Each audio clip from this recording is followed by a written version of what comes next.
One of my favorite aspects of hip-hop is the art of features. So many songs in the rap game flourish simply based off of a guest star's verse.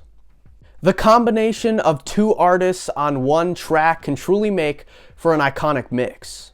In recent years, features such as Drake on Sicko Mode, Kendrick Lamar on Goosebumps, and Lil Uzi Vert on Shoota come to mind as features that really took a song just to another level. However, in order for two rappers to properly flow together on a song, their personalities have to mix just right. And perhaps no one in the music industry has a more pulverizing personality than Kanye West, which makes his collaboration efforts in music just so damn interesting. Now, it's no secret to any Kanye fan that he has scrapped multiple albums in the past. But today, we are going to recap all of Kanye's planned collaboration albums that would never see an official release. Now, before I get into the official list, I just want to clear this up before someone goes in the comments thinking they're smarter than me. I am not including Child Rebel Soldier on this list, simply based off the fact that, yes, the group released 2 songs, and yes, they featured on one together as a group, but Kanye specifically himself has never spoke on the album. I know in interviews, it has been said that, they were thinking about it, but I'm not going to include it on this video just for time's sake. But without further ado, let's get into our official list here, featuring Wolves, Cruel Winter, Watch the Throne 2, Job Well Done, and Kids See Ghosts 2. Now, the first album we're going to be talking about is Wolves, a planned collaboration record between Drake and Kanye West. This would kind of mimic the student-teacher vibe of Watch the Throne, but be infused with Drake and Kanye's shaky relationship. Now, it's no secret that 808s and Heartbreak heavily inspired Drake's earlier work, specifically his first studio album, So Far Gone. He would even get to work with Kanye, a man he cited as one of his greatest inspirations, on his second record. On Thank Me Later, Kanye would produce the track Find Your Love and also direct the music video for Best I Ever Had.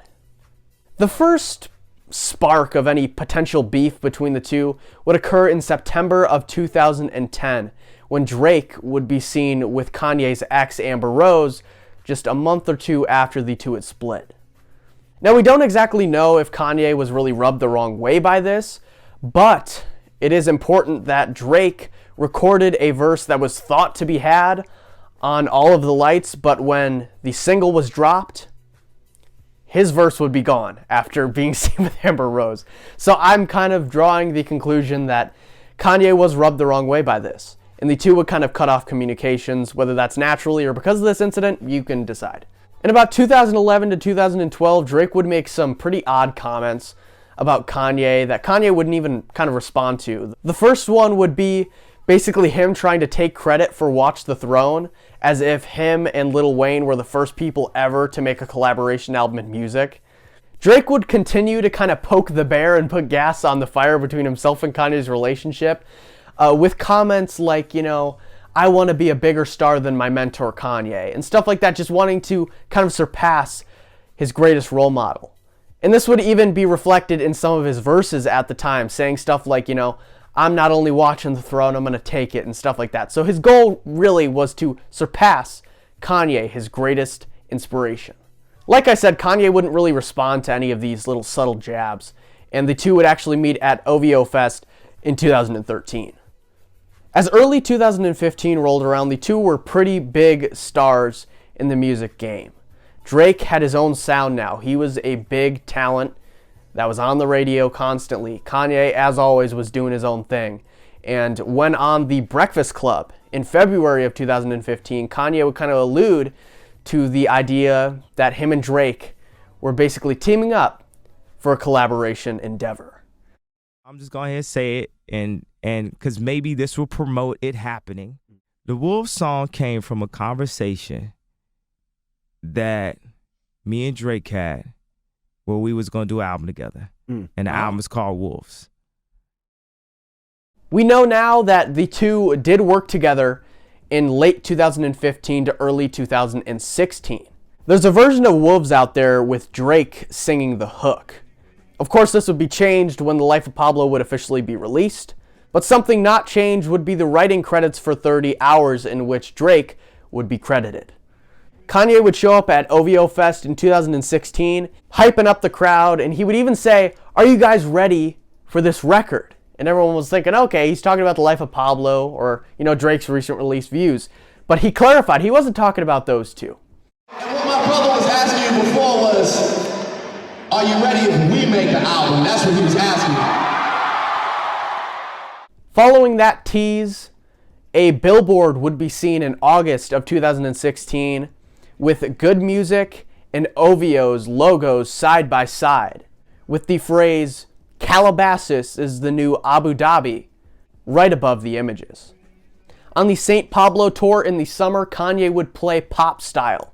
I think this is pretty important as a wrinkle in the whole Wolves story, because famously, Kanye would have a verse on the single released to hype up Drake's 2016 album Views. But when the album came out and Pop Style was on it, Kanye's verse was taken off. So this one showed that there was no heat between the two for this change. And two, this whole collaboration endeavor that the two had been teasing was still alive, as Kanye would again make the comment, "Are you guys ready for this album?" Drake would do his own little teasing on his Instagram, posting a picture of himself and Ye saying, "There goes the neighborhood." This record would really heavily speak on the whole concept of Kanye and Drake living so close to each other despite being great rivals. They both lived in Calabasas, literally down the street. And it's funny how the world works, these two big artists that are kind of seen as rivals to most people who, consume music, and they're right by each other. It's just ironic. I think Wolves would have been like Watch the Throne, but with more jabs thrown at the two participating artists. I think it would have been like fun, insults, stuff like that. And I think it would have been great. And it would have been definitely a top charting record with Drake and Kanye being just so popular at the time. However, production on the collaboration album would be halted following Kanye's hospitalization during the St. Pablo tour. Now, before Kanye was hospitalized, he, of course, infamously went on this rant. And included in the rant was shots kind of at DJ Khaled and Drake for just being on radio too much. Khaled and Drake and radio and Doc and 92.3 and everybody, is it just me? Or did you hear that song so many times? You see one paid for free. They've been paid to play that bullshit over and over and over. And when I say that bullshit, we love Drake. Drake is great. He's a great artist. But Frank Ocean is great too. It's important to note that at this time, Kanye was in a really bad place. He was exhausted, he was tired, he'd been dealing with his wife's recent robbery in Paris, and he's in another town away from his family all the time. So this is where Kanye would kind of be diagnosed with bipolar disorder. And we saw some of those antics that he'd be known for now, unfortunately being played out here. Following the comments and Kanye's hospitalization, Drake would say basically in an interview that while he understands Kanye was going through a lot at the time, he didn't really appreciate how he went after himself and Khaled, and he would say that he doesn't really feel comfy working on a record with him and putting time into things when Kanye is just so unpredictable. The two would obviously never drop whatever album was halfway finished or worked on, but they would get back to working together following Kanye's comments. In 2017, Kanye would feature on Drake's More Life album on the track Glow. They would also work together in 2018 during the Wyoming sessions. Communication between the two would officially be cut off with the spark of Drake and Pusha T's feud, which is something I'd love to do a video on sometime in the future. Pusha T would make the ultimate diss track, the story of Adidon, telling the world that Drake had a son that he hadn't really told anyone about. Drake would assume that Kanye told Pusha T this information due to him talking to Kanye in Wyoming during those Wyoming sessions personally about this whole, Adidon son situation. It would later be cleared up that Kanye did not tell Pusha T about it. It was actually Pusha's manager. But that whole incident and Drake's just immediate reaction of throwing shade towards Kanye's way without clearing anything up, that would really stop all of their musical endeavors together in the studio. And to this day, they really haven't worked on anything together since. Next up, we're going to be talking about Cruel Winter. This was basically a follow-up to 2012's Cruel Summer, and it was a collaboration effort by the members of Good Music's roster. In September of 2012, Good Music would release Cruel Summer, a collaboration album between the members of Good Music's roster that would top the charts with bangers like Mercy, Click, and more. Fast forward 4 years later to 2016, the music label had new additions that could bring something cool to the table if they all, worked on something together. So, the popularity of Cruel Summer was set to be capitalized on with a sequel. From what we know, the sessions for Cruel Winter would be had in the summer of 2016. Kanye would team up with Gucci Mane, Big Sean, 2 Chainz, Travis Scott, Yo Gotti, Quavo, and Designer for Champions. This track would be released on June 7th of 2016 and would be said by Kanye himself to be the official single leading up to the release of Cruel Winter. Travis Scott would be cited as the project's main producer. Cruel Winter. I'm executive producing that album. It's coming very soon. I want to say like the top of the next year. I'm putting the press on everybody. I'm saying February. How many songs are done right now for Cool Winter? I would say we have a lot of songs done. How many songs we have picked? I'll only say like a handful. We got like our illest friends, and it's gonna be like one of the illest projects. And one thing I can say about this project is gonna be very youthful. And the record was planned to be put out in early 2017. But like we spoke on during the whole Kanye Drake Wolves timeline, Kanye would be hospitalized in late 2016 in November. So the finishing touches on the record or additions or recording sessions would be halted, obviously. Kanye would take time off of music in general, and the album would not be ready to be released at that point in time. Now you have to understand that an album called Cruel Winter, it kind of has to come out in the winter. So originally it was planned to come out in like January, February, or even probably, I would imagine, potentially early March of 2017. But with the project simply not being ready, it was pushed back to a release date somewhere around, late 2017 and would be worked on in the summer of that same year. Wouldn't get much news, to be honest with you, about this era, but Sci-Hi the Prince would actually say that Cruel Winter was coming and it was going to release after his record. Cruel Winter comes right after this. It's just a matter of me being the writing side of Good Music. I get together with Trav, that's the production side. We kind of like, what we want to do, how we want to finish this. Then we bring it to Ye, and then he adds his swing to it, and then it becomes a thing.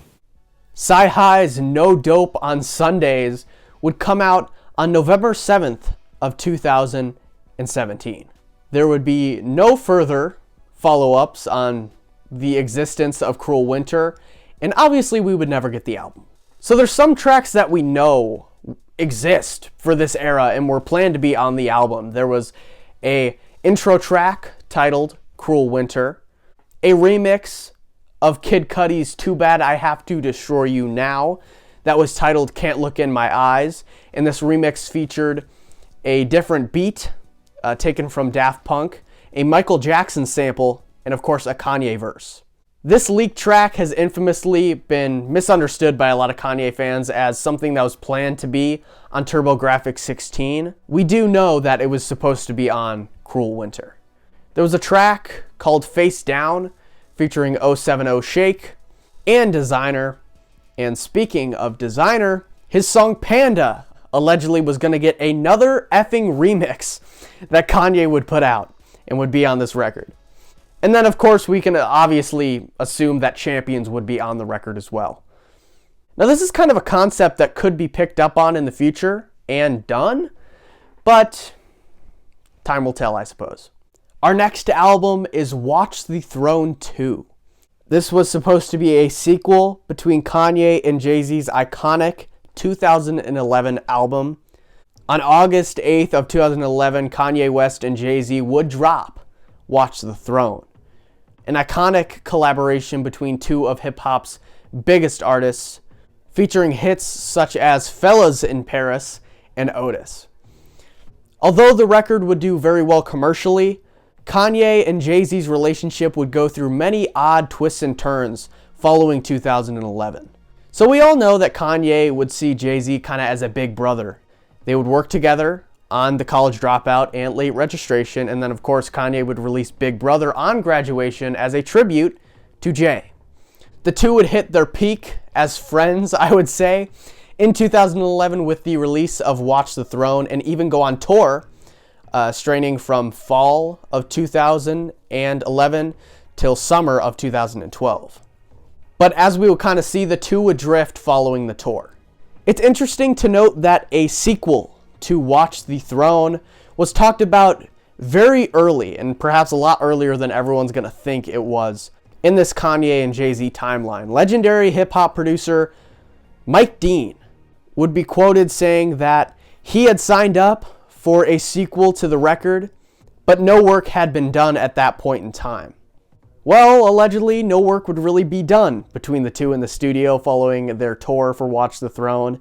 And we go now to Kanye's wedding to Kim Kardashian in 2014, in which Jay-Z and Beyonce would not go to. Kanye would openly attack Jay-Z for not attending his wedding, saying family doesn't just miss out on weddings. He would also put him on blast following Jay-Z's lack of compassion following Kim Kardashian's Paris incident. Allegedly, Jay would never contact Kanye or the family to see how they're doing. We're back talking about the St. Pablo tour. While on stage doing that infamous rant, Kanye would speak on Jay-Z, and it's really just a sad look into Kanye's manic state at that point in time. Hey, bro, Jay-Z, I know you got killers. Please don't send them out my head. Just call me. Talk to me like a man. Following Kanye's mental breakdown, news would break from a source close to Jay-Z that Jay allegedly thought Kanye was crazy and he could only take him in small doses, and he just thought he was annoying. The first time Jay-Z would even acknowledge Kanye West in recent memory would be on his album 444, on the track Kill Jay-Z. We would get no updates on their relationship or musical endeavors, and the only time we would really hear about Kanye and Jay-Z in the same sentence would be when Kanye pulled out of his title contract due to the company owing him money, and of course Jay-Z would just be shifting into power at the point in time where Kanye escaped his contract. For the first time publicly in an interview post-2015, Jay-Z would actually speak on himself and Kanye's relationship, citing Kanye as family, as his brother, on David Letterman's Netflix series, My Next Guest Needs No Introduction. Kanye would randomly tweet out on September the 8th of 2018, Throne 2 coming soon. Jay-Z has yet to ever comment on Watch the Throne 2 and this tweet. Mike Dean, however, would tease the record coming soon and even give a date of 2021 for an assumed release. As Kanye would get into politics and meet Donald Trump, rumors would kind of circulate of Jay-Z wanting nothing to do with him. But surprisingly, Jay-Z would have a verse on Meek Mill's album, Championships, on the track What's Free, that would kind of show that he wasn't totally disowning Kanye following his endorsement of Trump. Basically, the verse would have some lyrics that meant you shouldn't just abandon family because of differences in politics and stuff like that. Watch the Throne 2 has had no recording sessions from our knowledge and will likely never happen, unfortunately. Whether we will ever get Kanye and Jay-Z to be on a track together is probably unlikely, but one can hope maybe that in the future they can team up again for at least just one more classic song. Our next album is Job Well Done. This was basically a revival of the scrapped Kanye record Good Ass Job, with Kanye collaborating with Chance the Rapper. Interestingly enough, Kanye mapped out his first 4 albums at the start of his career. The first 4 records were set to tell the tale of growing up in a single-parent home in poverty and rising to superstardom through the education system, then dropping out, taking his own path, and then, graduating to the good life. The follow-up to 2007's Graduation was set to be Good Ass Job, as said by Kanye himself in an interview with MTV. And Kanye would fulfill most of the promises that he said there. Hey Mama would be on Late Registration. Graduation would follow Late Reg. But unfortunately, tragedy would come in the way of Good Ass Job. His heart was simply in a different place following the passing of his mother Donda, so he put his emotion into 808s and Heartbreak. Kanye's whole plan of Good Ass Job being the ultimate culmination of the 4-album narrative would be thrown out the window due to Heartbreak. While Kanye planned on returning to the Good Ass Job concept in 2009, the Taylor Swift VMA incident would influence him to switch things around and eventually make the album that we know today as My Beautiful Dark Twisted Fantasy. Well, fast forward to 2018, where Kanye West is a fashion, shoe, and music icon. In his recent discography, a real hit was the opening track of The Life of Pablo, Ultra Light Beam, featuring Chance the Rapper. The duo worked pretty damn well together, both in the studio and on official releases. Chance would cite Kanye's first 3 records as his real inspiration to get into the music industry. He's teased for a whole while now the idea of having a collaboration album with Kanye, and I think if he's teased that to the public before in interviews, you damn well are sure he's had conversations with Kanye about it. But as fall of 2018 came around, Kanye's working on Yandhi, and no one really expected that. That was like way far gone. No one was thinking about if Kanye and Chance were going to have a collab record together. Well, on September 17th of 2018, Chance is having his open mic event in Chicago, and out comes Kanye West, a surprise appearance, and he gets on the mic and says this. Me and Chance working on a new album. It's called Good Ass Job.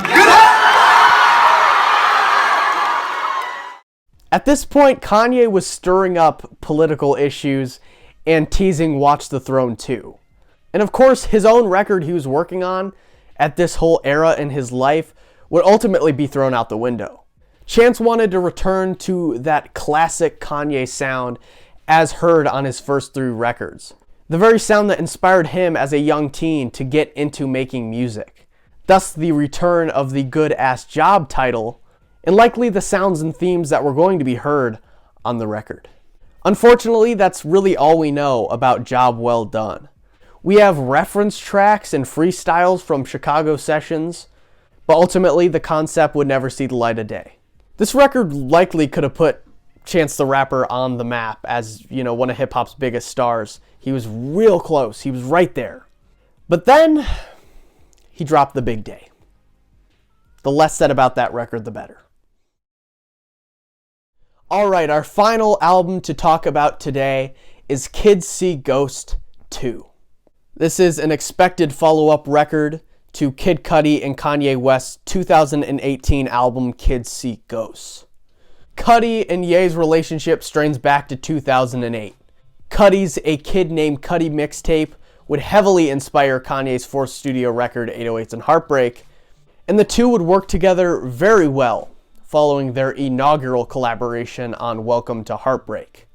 Gold was really struck with Kanye and Cudi in 2008, and their relationship would continue as the years went on in classics such as Make Her Say, Gorgeous, and Father Stretch My Hands Part 1. We jump now to 2018, where Kanye is having his now famous Wyoming sessions. While they would work on Kanye's record Ye, they would work on something a little more collaborative, I guess you can say. A collaboration album titled Kids See Ghosts. With both facing a past of mental health issues and depression, the project would basically be inspired by their past issues. Speaking to those kids who have demons You know, those kids who see ghosts. The 7-track record would impress many with a raw sound and elements of rock. The album would actually be self-titled, as Kanye and Kid Cudi would officially make their group known as Kids See Ghosts. Kid Cudi would speak on the potential of a Kids See Ghosts sequel in late 2019, saying that Kanye had reached out about doing another album together and that there will be definitely more to come from the duo. There will be more Kids See Ghosts albums. Kanye has already told me that he wants to start working on the second one. Interestingly enough, in December of 2019, a fan would run into Kid Cudi on December 22nd, randomly on the streets in Chicago. They would ask him about Kids See Ghosts 2, and Kid Cudi would basically tell him, I was just working on it. That would be the last time that Kanye or Kid Cudi would mention Kids See Ghosts 2 or its progress. But Kanye, in a mass announcement titled West Day Ever, in June of 2020, would announce a Kids See Ghosts animated show, directed by Takashi Murakami, the man responsible for the album's very striking cover art. Assuming that the show eventually does come out, it's likely that the duo will want to drop some music to really hype up the show and potentially get the ratings up. Now, I have this thought in my head, and I could be blatantly wrong here, but I want to include it just in case. I tried to do my research and find it, but I thought I read somewhere that Kid Cudi had basically stated he did all his work for Kids See Ghosts 2 and he was really waiting on Kanye to do his side of things. I could be wrong. I would like to be fact-checked on this for once, YouTube comment section. But I couldn't find the statement or the article or the Reddit post, so, you know, I don't want to say that it officially happened. Ultimately, out of all 5 records we've talked about today, I think this is the most likely to actually come out. I'm not saying it's coming out tomorrow, or even in a year or 2 years, but in the future, I think we will eventually get a Kids See Ghosts 2. While for the time being, production of the show has been halted, as said by director Takashi Murakami, I still think we could get the sequel, even if we don't get the animated show, just based off of the inaugural record's popularity. Ultimately, it seems like it's up to Kanye to kind of get on his grind and work on the second Kids See Ghosts record.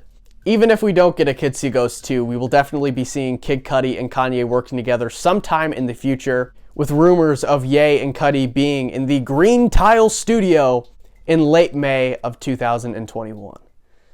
Kanye, for some reason, just brings the best out of artists when he works with them. Be that Jay-Z, Chance the Rapper, or even Kid Cudi. His collaboration endeavors on records like Kids See Ghosts, Watch the Throne, and Cruel Summer have been nothing short of legendary, making the prospects of these never-released collaboration albums just so fascinating because of the magic we have seen Kanye create when working with other artists on a single record.